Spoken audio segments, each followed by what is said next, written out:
Діти в очікуванні новорічних подарунків, дорослі витрачають залишки бюджетів 2015-го. Це стосується і збройних контрактів. У випуску дивіться, скільки українська армія цьогоріч витратила на зброю, коли українські армійці можуть отримати термобілизну, які вітчизняні літаки придбають ВПС Саудівської Аравії, чому Путін зганьбився перед усім світом через Су-24, та яка система ПРО Ізраїлю почне чергування в 2016 році. Зміну сучасним захисникам Батьківщини треба готувати вже зараз. Часто-густо цю місію беруть на себе саме ті українці, які не з чуток знають про війну. Для дітей вони влаштовують різні секції та змагання. Цього тижня подібний захід провели за підтримки Служби безпеки України. 3 місяці тому Олег Олександрович почав тренувати більше 40 дітей співробітників Служби безпеки України. 13 кращих юних бійців вже пройшли атестацію та отримали свої перші пояси. Кожен наступний такий буде темніший за попередній, аж поки не стане чорним. Ребята молодцы, я им эту тайну не открывал, но, собственно говоря, они выполнили программу, которая рассчитана на 6 месяцев. У каждого из них еще есть в выполненных действиях много погрешностей, но это не важно. Нет предела для совершенства ни у кого. Они молодцы, они стараются. И я ими горжусь. Така ініціатива стала можлива завдяки співпраці керівництва СБУ та Всеукраїнської федерації рукопашного бою. Тренування абсолютно безкоштовні і відвідувати їх можуть всі охочі. Рукопашный бой, как все виды единоборств, еще хорош тем, что каждых полгода происходит аттестация. То есть ребенок своим собственным трудом зарабатывает очередной пояс. И он понимает, что не надо ничего у кого-то отнять, можно заработать все самому. И вот мы пытаемся и делаем это с детьми, приучая их к тому, что вы, украинцы, здесь и сейчас. Не надо нам рассказывать о чем-то там, что там как корабли бороздят. Работаем, и у нас все получится. Гартуванню сили волі особлива увага. Ця риса характеру потрібна не лише на тренувальному маті, а й в повсякденному житті. Детям, с которыми общаюсь, с которыми работаю, я всегда повторяю такие слова. Где духа нет, там потом не поможешь. Цена таким стараниям медный грош. Дітлахи талановиті та завзяті. За короткі 3 місяці їм вдалося засвоїти базову техніку. Навчились правильно падати, відходити з лінії атаки та вивільнятися із захватів. Наймолодшому спортсмену 7 років, старшому 14. Наверное, самое сложное для меня было уход с линии атаки. Я все время делала не в ту сторону. Надо было в сторону, куда бьет рука, а я делала в обратную сторону. Большой поклонник этого вида спорта наш папа, поэтому он был инициатором начала занятий нашей дочери. Она стала активнее, стала продуктивнее учиться. Пока только положительные изменения в нашем ребенке. Мы довольны, что она занимается спортом. Вікторії не єдині вдається відвідувати одразу декілька секцій. Таких переважна більшість, навіть незважаючи на те, що тренування проходять 3 на тиждень. Если ты случайно на кого-то налетишь, там кто-то разозлится, то если драки же на поле тоже бывают. Самое сложное для меня это блоки. Иногда путаюсь в последовательностях блоков или как надо шаг правильно поставить. Атакуй, скали, краска. Все. Мы помогаем детям раскрыть в себе вот это желание созидать. Пусть он будет художником, инженером, военным, неважно. Но любовь к труду и получение результата в результате своего собственного труда – это, пожалуй, самое важное, что дает детям рукопашный бой. Інструктори прагнуть виховати дітей рішучими, відповідальними та цілеспрямованими, адже саме їм в майбутньому розбудовувати і зміцнювати українську державу. Цього року на закупівлю нового озброєння для Збройних сил України витратили 5 мільярдів гривень. Це літальні апарати і безпілотники, автомобільна і бронетанкова техніка, боєприпаси і протитанкові ракетні комплекси тощо. Решту новин за цей тиждень дивіться далі. Задача Укроборонпрома в 2014 году это было максимально быстро скоординироваться и обеспечить ремонт той техники, которая была на складах хранения, которая была в вооруженных силах и, собственно говоря, та, которая принимала участие в АТО. В 2015 год уже прошел под эгидой постановки новых видов техники на серийное производство, современной техники. Экономически Укроборонпром по результатам года 2015 будет перечислено больше 4 миллиардов гривен в бюджет Украины. Мы считаем, что 80-тысячный коллектив Укроборонпрома – это действительно на сегодняшний день слаженный механизм, который выпускает тысячи изделий, тысячи современных изделий, эффективных изделий, которые позволяют защищать жизнь и здоровье наших солдат и офицеров. З початку проведення антитерористичної операції на Донбасі військові сапери виявили та знешкодили 26 311 мін і саморобних вибухових пристроїв. Армійські інженери розмінували 59 об'єктів, розчистили 585 кілометрів автомобільних доріг та 17 кілометрів залізничних колій. З України до Конго вантажний літак Ан-124-100 «Руслан» доправив авіаційну техніку та майно для 18-го окремого вертолітного загону місії ООН у цій демократичній республіці. Це 2 ударних вертольоти Мі-24П та 2 транспортники Мі-8МТ, різні агрегати і запчастини. Таким чином відбулась планова ротація деяких одиниць техніки. Після 2-місячного конкурсу на народну назву нового транспортного літака Ан-178 державне підприємство «Антонов» вирішило залишити назву, яка є. До речі, наприкінці минулого тижня з компанією з Королівства Саудівська Аравія було підписано меморандум на постачання 30 цих багатоцільових транспортників. У ближчі 2-3 роки на Харківському тракторному заводі планується відновити виробництво модернізованих 120-мм самохідних гаубиць 2С1 «Гвоздика». Підприємство відмовиться від російських комплектуючих та інтегруватиме іноземні агрегати. До речі, тут є напрацювання щодо самохідних артилерійських установок нового покоління. Автомат «Малюк» рекомендовано до прийняття на озброєння спецпризначенцями.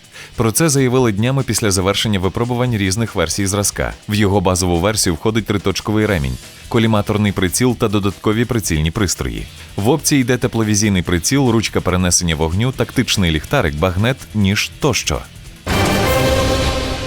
Китайське військове відомство отримало гвинтівки із засліплюючим лазером, порушуючи конвенцію ООН 1980 року. Військові Піднебесної планують використовувати цю зброю на коротких відстанях та для пошкодження ворожих тепловізорів. Експерти заявляють, що Китай також виробляє 2 типи лазерних гармат.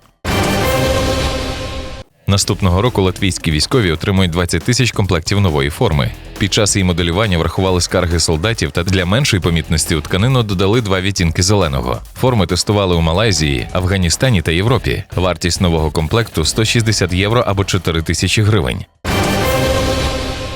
Міністерство національної оборони Польщі підписало контракт на придбання 77 самохідних зенітних ракетних комплексів ближньої дії «Попрат». Машина забезпечує максимальну дальність ураження цілей на відстані 5500 та висоті 3500 метри. Постачання техніки вартістю $273 мільйони здійснять з 2018 до 2021 року. У Південній Кореї відбулась церемонія формальної передачі Іраку 5 навчально-бойових винищувачів Т-50IQ. Це адаптована під іракські потреби версія літака Т-50 Golden Eagle, яку почнуть постачати наступного року. Нагадаємо, минулої неділі під час авіашоу в Індонезії впав на злітну смугу та розбився Т-50 Баркут. Загинуло 2 пілотів.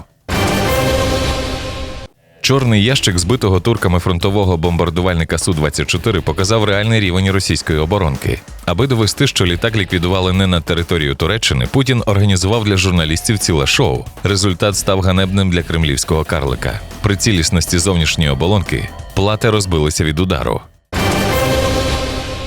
Ізраїль успішно провів останні випробування системи протиракетної оборони «Праща Давида». Вона призначена для протидії ракетам та снарядам на відстані від 40 до 300 кілометрів. Система має замінити зенітні ракетні комплекси «Хавк» та «Петріот». Наступного року новинку розгорнуть та залучать до бойового чергування.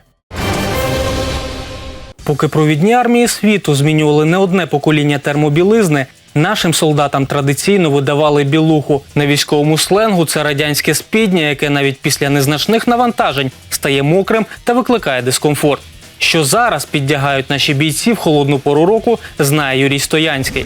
Офіцер підрозділу спецпризначення військово-морських сил Олексій був не раз у відрядженні в зоні АТО, виконував там різні бойові завдання. Для такої поїздки, вважає, слід правильно підбирати термобілизну. У Збройних силах України її ще немає. Тому для себе та підлеглих чоловік шукає одяг, виготовлений за стандартами НАТО.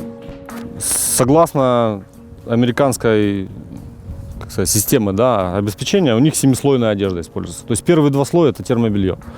Первый слой для влагоотведения и сохранения температуры тела, второй слой используется для согревания. Цей одяг здатний зберігати температуру тіла в комфортному діапазоні як в холодну, так і теплу пори року. В основному його використовують взимку спортсмени, мисливці, рибалки та військові. Завдяки спеціальній тканині волога не затримується, швидко випаровуючись з одягу. Статика, так как можно, нужно там, стоять на блокпосту, например. Да? Также и динамика, когда нужно пробежать 10 километров, например, и тут же лечь и лежать там 3 часа. За морозної погоди або підвищеної вологості людина, одягнена в термобілизну, не відчуває дискомфорту. Структура внутренняя – это специальная насечка, сделана для того, чтобы и греть здесь внутренняя часть из флиса, а насечка сделана для того, чтобы лучше отводить влагу. Залежно від основних функцій, термобілизна ділиться на кілька видів або шарів. Перший шар слугує провідником тепла, що виділяє тіло. Другий зберігає температуру, не затримуючи вологу. Третій, зовнішній, захищає від негоди. У холодну пору року функціональна білизна другого шару є універсальною і підійде для виконання завдань, що потребують як активних рухів, так і статичності. Послойная концепция подразумевает собой использование всех этих трех слоев, двух как минимум. То есть это термобелье и сверху, если нужно согреться, то как бы еще один слой одежды, это какой-то джемпер или свитер или там что угодно. И третий слой внешний, та цифра, простите, и внешний слой – это то, что будет защищать от снега, от дождя и так далее, от ветра. В Україні немає потужностей для масового виготовлення термобілизни. Застаріле обладнання не підходить для якісного пошиття такого одягу, та й тканини доводиться купувати за кордоном. Але в Центрі розвитку матеріального забезпечення Міністерства оборони працюють над тим, щоб в наступному році налагодити виробництво і забезпечити військо 4 видами такої білизни. Производство любой новой вещи, которая вводится, хотя бы 3 месяца. Потому что надо ткань закупить, привезти на производство, пошить. Як би ми не хотіли, це следующий год. Такий одяг створюють як із синтетичних, так і натуральних матеріалів. Військові надають перевагу виробам із синтетики. Вони більш доступні за ціною та зручні у використанні. Перш ніж купувати термобілизну, слід визначитись, для чого вона потрібна. Если температура, как сейчас, достаточно будет просто второго слоя. И есть там таблица температурная определенная для каждого слоя, где написано, с каким слоем надо использовать при вот таких мероприятиях. Допустим, если очень холодно, можно одеть лайер 1 плюс лайер 2, теплые штаны, допустим, да? Или одеть лайер 2 плюс теплые штаны и плюс, допустим, 7 слой, если мы без движения находимся. У виробництві такого одягу використовують синтетичні матеріали – поліамід, поліестер, еластин та полартек. А також тканини, які не горять, розроблені для танкістів, механіків-водіїв, льотчиків. С ней ничего не происходит. То есть она не оплавляется вообще. У дешевших зразках простіший матеріал та грубий шов, який при тривалому носінні викликає дискомфорт. 2 одинаковых ткани с насечкой. Одна призвана для того, чтобы лучше отводить влагу, вторая точно так же. Но если рассмотреть поближе, это толстый шов с подгибом и, соответственно, потом прошиванием. Плоский шов выглядеть должен вот таким образом. Є й безшовна білизна. Моделі вартістю нижче 600 гривень не варто купувати взагалі. Основне завдання термобілизни – вивільнення вологи крізь тканини та збереження тепла. Тож якість в основному залежить від складу матеріалу. Щоб відрізнити хорошу білизну від ганчір'я, слід звертати увагу на позначки з інформацією на ній. Щоб термобілизна виконувала свою головну функцію, вона повинна щільно прилягати до тіла, при цьому не сковуючи рухів. Поверх неї краще одягати речі з флісу або з інших синтетичних матеріалів, що не затримують вологи у собі. А от шерстяний светр зведе нанівець всі її властивості. Важливо правильно доглядати за таким одягом. Прати при температурі до 40 градусів. При неправильному поводженні тканина може втратити свої властивості. Також слід пам'ятати, що спідня не підлягає поверненню. Бажаємо нашим захисникам комфортного, але не гарячого нового року. А ми вже готуємо для вас підсумковий випуск за рік. Побачимось!